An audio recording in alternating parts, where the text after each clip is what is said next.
고라 드라마 더 갓 제5장 또 하나의 신 첫 번째입니다.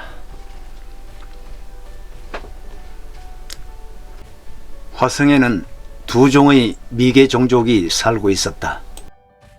이들은 미개한 화성인들이 아니라 짐승들 중 지능이 높은 순으로 지적 생명체로 진화한 동물들이다.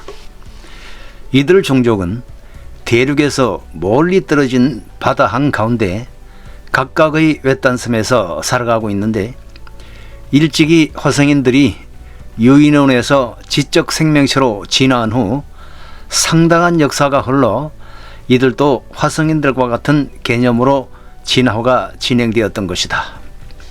먼 과거 화성에서는 유인원들이 지적 생명체로 먼저 진화한 후 오랜 세월에 걸쳐 지능이 높은 몇몇 동물들이 차례로 진화해서 지적 생명체로 성장했다. 그러나 영장류와는 다른 특유의 미개 문명으로 각종 질병과 기아에 시달리는 등으로 많은 개체수가 사라지거나 멸종되고 자연재해 및 급격한 환경변화, 특히 특유의 야만성을 극복하지 못하고 동족간 또는 다른 종족과의 무모한 다툼으로 인해서 많은 종족들이 자연 감소하여 거의 멸종하다시피 했으며, 남은 두 종족들도 그 숫자가 겨우 명맥을 유지할 정도가 되었다.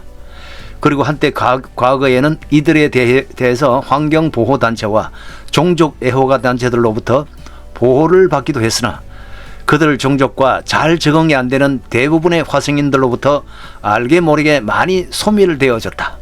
결국 세계대전의 대재앙으로 두 종족을 제외한 모든 종족이 많은 화성인들과 함께 사라지고 말았던 것이다.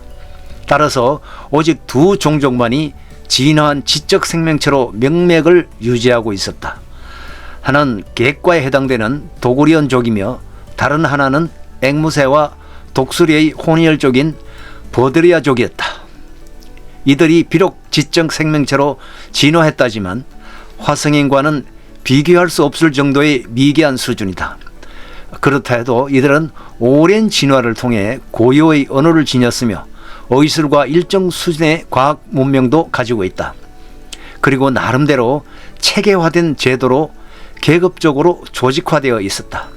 이들의 문명 수준이면 지구와 같은 행성에서는 주인이 되기에 충분하다. 도구리온족의 개체수는 대략 2천여 명 정도이고, 버드리아족은 수명이 길지 않고 그나마 자연 감소가 빨라져 멸종을 우려하고 있었다. 그럼에도 불구하고 이들에게 관심을 지닌 화성인들은 많지 않았으며 일부인들의 연구 과제로 눈여겨보는 중이었다. 도구리온족을 연구하는 화성인은 아비누스 박사이며 버드리아족의 전문가는 댕버더 박사이다.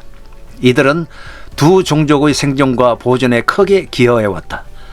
아비누스와 댕버드는 과거 역사에서 자신들의 조상들이 이들 애호가 단체를 이끌어왔다는 문헌을 발견하고 뿌리의 자존심을 삶을 가치로 정하고 이들 두 종족의 관리와 대변인 역할을 자처하고 있는 것이다. 이들의 협조 요청으로 화성의 지평부에서는 두 종족에게 무슨 전력 공급 시설을 제공했고, 수준에 맞게 습득이 어렵지 않은 문명 기술을 전수해 자체적인 문명 발전에도 큰 도움을 주었다. 두 종족이 비록 미개 종족이지만 화성인들의 도움을 많이 받고 있어 화성인들을 적대시하거나 해코지하는 일은 없거니와 할 수도 없다. 두 개의 격리된 섬 주변에 설치된 전자방어벽은 두 종족을 보호하기도 위함이기도 했지만 행여 있을 이들 종족의 돌발 이변에 대비한 저지선이기도 했다. 따라서 섬 주변의 감마선 방어벽은 그런 면에서 화성인들과의 분명한 경계였다. 아비누스 박사가 도리온족의 추장을 만나러 궁전으로 향하고 있었다.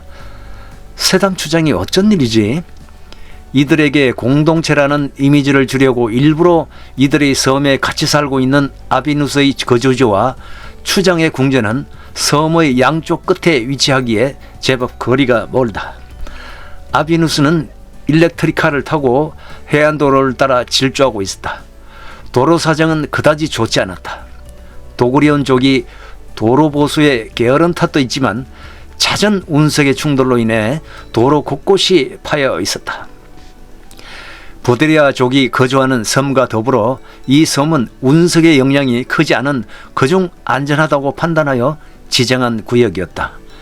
피해가 있다 하더라도 아주 작은 알갱이 때문에 도로에 작은 웅덩이가 생길 정도에 지나지 않았다. 화성 중앙 운석 파괴 제어실에서는 도구리온족이나 버드리아족들이 살고 있는 섬에 낙하하는 작은 운석들을 화성인들 거주지에 떨어지는 운석을 우선적으로 차단하기 때문에 수시로 이런 운석들이 떨어지곤 한다.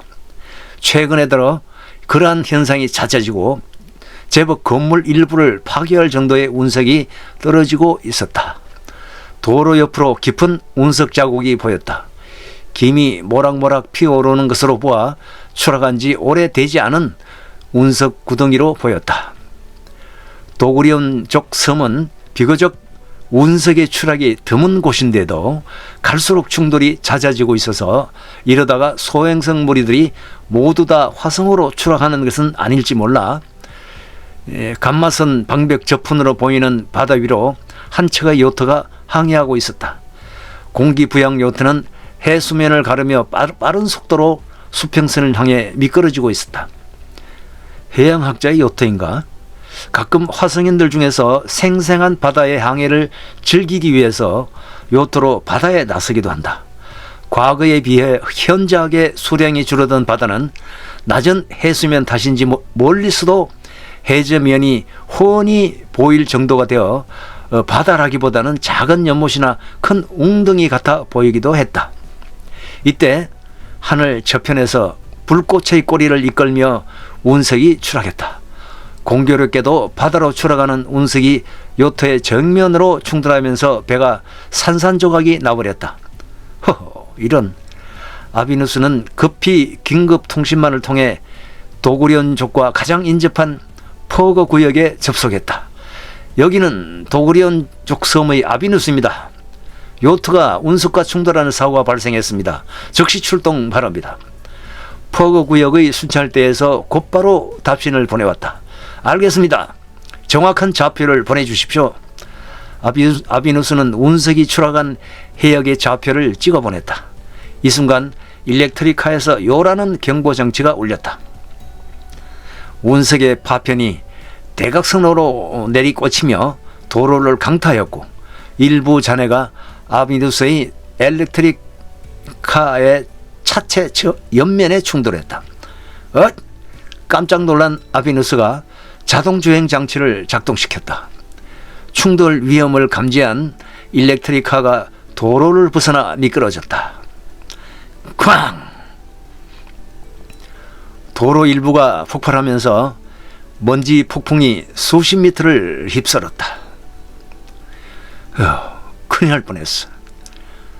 아비누스는 안도의 한숨을 내쉬고는 먼지 폭풍에서 최대한 멀리 달아났다. 잠시 후 아비누스는 도심으로 접어들었다. 도로 주변으로 보이는 소규모 도시에는 미개종족답지 않게 세련된 건축물이 드문드문 보였다.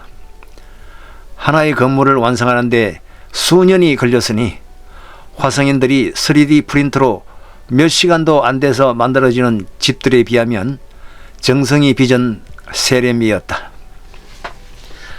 그러나 여러 개의 건물은 최근 운석의 잦은 충돌로 인해서 흉물스럽게 바뀌고 있었다. 도구리온족의 섬에 추락하는 작은 운석은 화성 당국에서 세세히 신경을 쓰지 않아 많은 도시가 피해를 보지만 어쩔 도리가 없다. 게다가 도구리온족은 운석 지역을 피해 지하 도시에서 지내는 다수 화성인들과 달리 대부분 지상에서만 생활하기에 운석의 충돌에 더 많이 노출될 수밖에 없었다. 파괴된 건물 주변에서 잔해를 정리하던 도구리온족들은 일렉트리카를 타고 이동하는 아비누스를 향해 손을 흔드는 호의를 보였다. 그들이 유일하게 접속하는 접촉하는 화성인이며 가장 존경하는 화성인이 바로 아베누였었다. 아베누스는 뽀얀 연기를 피워내는 자네를 바라보며 혀를 찼다. 이런 지난번에 방문했을 때보다 훨씬 많은 피해를 입었어. 이러다가는 개체수 감소가 아니라 운석 때문에 도리온족이 먼저 멸종되겠어. 몰화 드라마 다음 편을 기대하십시오. 감사합니다.